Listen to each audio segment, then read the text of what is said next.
Well, good morning. It's time to look at Proverbs chapter 9, and we're going to first start really with a poem called The Tale of Two Wolves.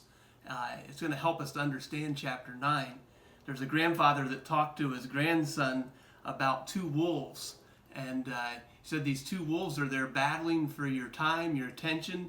He said, my son, the battle is between these two wolves, and it's inside each one of us. One is evil. It is angry, it is envy, it's jealousy, sorrow, regret, greed, arrogance, self-pity, guilt, resentment, lies, falsehood, and superiority and ego. The other wolf is good.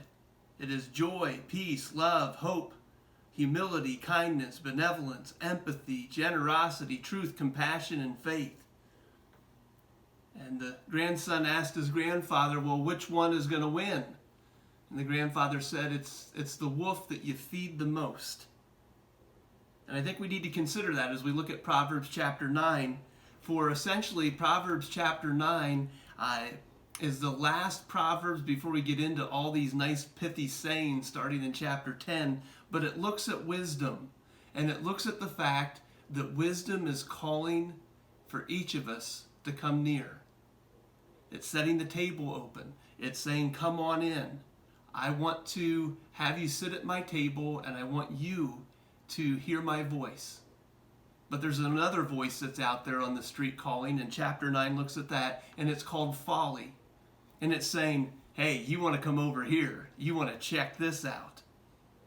And what it's saying is not good for you. And so we have to decide, which one are we going to follow? The prudent way, the way of wisdom, or are we going to follow the way of folly? It's interesting that verse 10 says again, the fear of the Lord is the beginning of wisdom. We learned about that already, but we need to hear that one more time. What we do with the Lord, where we hold him in our heart, really matters for everything else in life. And so let's read chapter 9 today, and we'll get ready because the next several chapters is just full of all kinds of neat sayings that we want to look at. But today, let's just consider, whose voice are we truly going to listen to? God bless. Have a great day.